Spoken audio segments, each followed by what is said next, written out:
வணக்கம் மக்களே. இப்போல்லாம் பார்த்தா யாருக்குமே டைம் இல்லைன்னு சொல்கிறாங்க.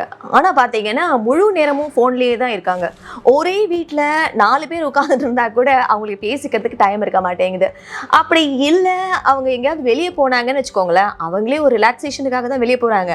ஆனால் அங்கேயும் பார்த்தீங்கன்னா வந்துட்டு ஒவ்வொருத்தரும் வந்து ஒரு செல்ஃபி ஸ்டிக் வச்சுக்கிறாங்க, இல்லை எதையாவது நான் அப்டேட் பண்ணணும்னு சொல்கிறாங்க. அந்த அப்டேட் பண்ணி அவங்களுக்கு அது ட்ரெண்டிங் ஆகலைன்னா அது வேறு ஸ்ட்ரெஸ் ஆகிடுறாங்க. அதாவது இப்போ என்ன சொல்ல வரீங்க அப்படின்றது தானே உங்கள் தாட்டு. அதாவது இன்றைக்கி இருக்கிற சுச்சுவேஷனில் சோஷியல் மீடியா நமக்கு வேணுமா வேண்டாமா, அது எப்படி நம்முடைய லைஃப்பை ரூல் பண்ணுது அப்படிங்கிறது தான் ஒரு இம்பார்ட்டன்ட் விஷயமா இருக்குது. அதை பற்றி தான் நான் டிஸ்கஸ் பண்ண போகிறேன். என்னமோ நீங்களே சோஷியல் மீடியாவில் ஆக்டிவாக தானே இருக்கீங்க. இன்ஸ்டாவில் ஆக்டிவாக இருக்கீங்க, ஃபேஸ்புக்கில் ஆக்டிவாக இருக்கீங்க, ட்விட்டரில் ஆக்டிவாக இருக்கீங்க, நீங்கள் வந்து டிக்டாக்ல கூட ஆக்டிவாக இருந்தீங்களே, நீங்கள் போய் எப்படி அட்வைஸ் பண்ணுவீங்க?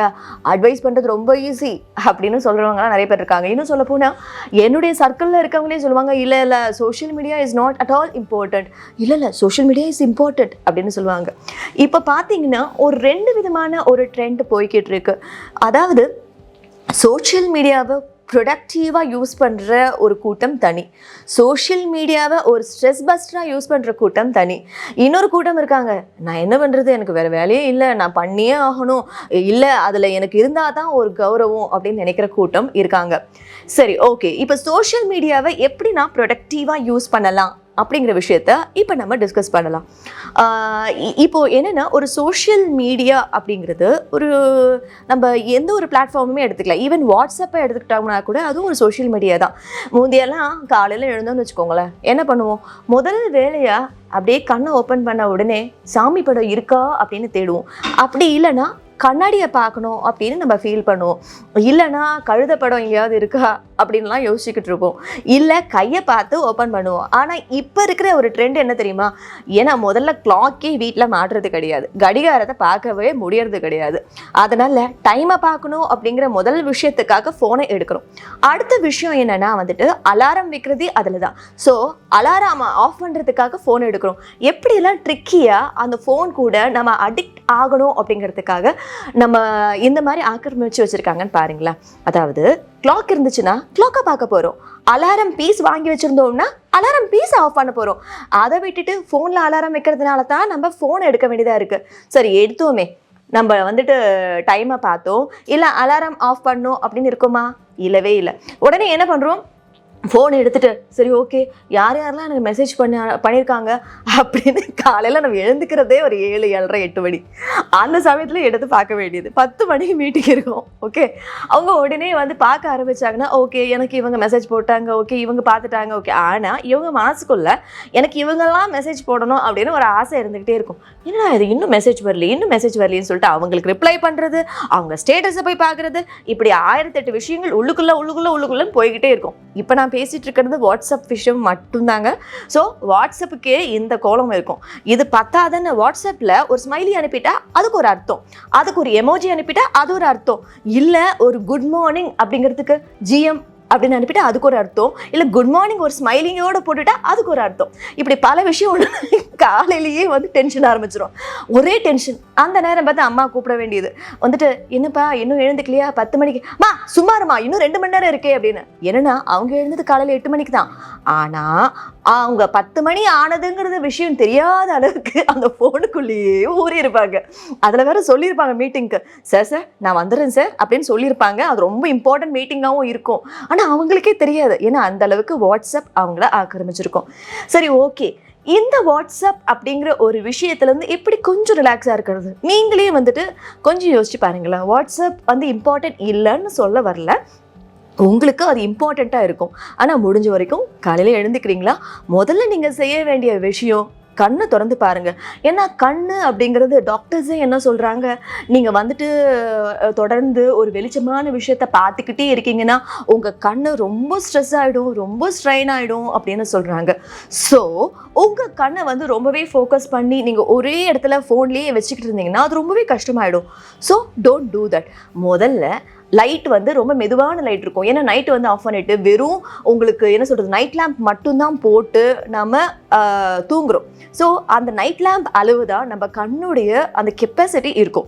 ஸோ நீங்கள் காலையில் எழுந்த உடனே அந்த நைட் லேம்ப் வெளிச்சத்தோட உங்கள் கையை பார்த்தீங்கன்னா that's more then enough. Because you have almost எல்லா பவர்ஸ், எல்லா வைப்ரேஷன்ஸ் எல்லாமே உங்கள் கைகள்லேயே இருக்குது.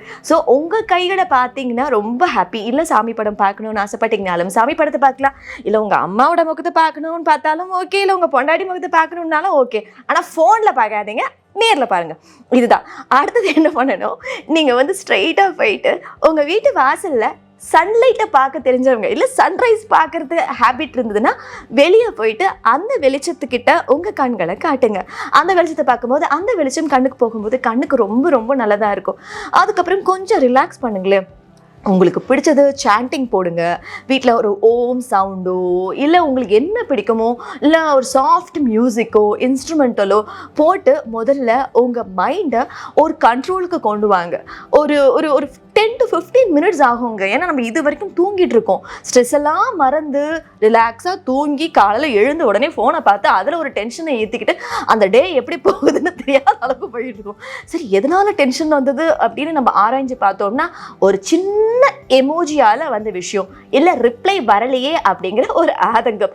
ஏன் வரல, இதுக்கு வரல, எப்படி வரல, என்னாச்சு, இவ்வளோ விஷயங்கள் மண்டைக்குள்ளே ஓடி இருக்கும். So this is said to be as over thinking. இதுக்கு என்ன காரணம்? முதல்ல போய் சரி நான் அப்போ எப்போ தான் நாங்கள் வாட்ஸ்அப் பார்க்குறது, இம்பார்ட்டன்ட் மெசேஜஸ் வந்துச்சுன்னா என்ன பண்ணுறது? ரிலாக்ஸ் பண்ணுங்கள். கொஞ்ச நேரம் உங்களுக்கும் டைம் கொடுங்க. இட்ஸ் அ மீ டைம் இந்த மார்னிங். ஒரு 15 to 20 minutes, இல்லை ஒரு ½ an hour, இல்லை ஒரு வாக் போங்க. உங்ககிட்ட பெட்ஸ் இருக்கா, இல்லை அந்த வெளியே போய் நீங்கள் நின்னீங்கன்னா அந்த பறவைங்களுடைய சத்தம் இதெல்லாம் ரொம்ப இன்ட்ரெஸ்டிங்காக இருக்கும். அதெல்லாம் நீங்கள் கேளுங்க. அதெல்லாம் உங்கள் மனசை ரிலாக்ஸ் பண்ணும். கொஞ்ச நேரம் கழிச்சு ஒரு கப் காஃபியோட வாங்கலேன். காஃபி குடிச்சு முடிக்கிற வரைக்கும் நான் வாட்ஸ்அப் பார்ப்பேன் அப்படின்னு சொல்லிட்டு பாருங்கள். ஸோ காஃபி குடிச்சு முடிச்ச உடனே கொஞ்ச நேரம் வைப்பீங்க, எப்படியும் எனக்கு தெரியும். வச்சுட்டு திரும்பியும் நீங்கள் பார்ப்பீங்க. Okay, it's okay. உங்களுக்குன்னு ஒரு டைம் செட் பண்ணிக்கோங்க. ஒரு 10 to 15 minutes நான் வாட்ஸ்அப்பை பார்க்க போகிறேன் அப்படின்னு உங்களுக்குள்ளேயே நீங்கள் செட் பண்ணிக்கோங்க. செட் பண்ணிக்கிட்டு உங்களுக்கு யார் இம்பார்ட்டன்ட்னு தோணுதோ, இல்லை இம்பார்ட்டன்ட் வாட்ஸ்அப்ஸ்லாம் எது வருதுன்னு நினைக்கிறீங்களோ அந்த வாட்ஸ்அப்ஸ்க்கெலாம் நான் ரிப்ளை பண்ணணும் அப்படின்னு ஒரு முடிவோடு இருக்கேன். இல்லை மார்னிங்லேயே உங்களுக்கு கால்ஸ் வருது அப்படின்னாலும் என்னென்ன கால்ஸுக்கு நான் உடனே இப்போ பேசலாம், இல்லை ஃபியூ கால்ஸ்க்கு நான் அப்புறம் ரெஸ்பாண்ட் பண்ணலாமா அப்படின்றதுன்னா அந்த கால்ஸ்க்கு நீங்கள் ஒரு மெசேஜ் போடுறீங்க. Shall I call you later or shall I message you later, I will discuss this topic little later அப்படின்னு சொல்லிடுங்க. உங்களுக்கே தெரியும், அதுக்கேற்ற மாதிரி உங்கள் டைமை பிரித்து வச்சுக்கலாம். ஸோ தேட் உங்களோட டே ப்ரொடக்டிவாக இருக்கிறது மட்டும் இல்லாமல் உங்களுக்கும் ஒரு ஹெல்த்தி டே ஆரம்பிக்கும். சரி, இன்றைக்கி நான் உங்களுக்கு வாட்ஸ்அப் எப்படி ஹேண்டில் பண்ணுறதுன்னு சொல்லிட்டேன்.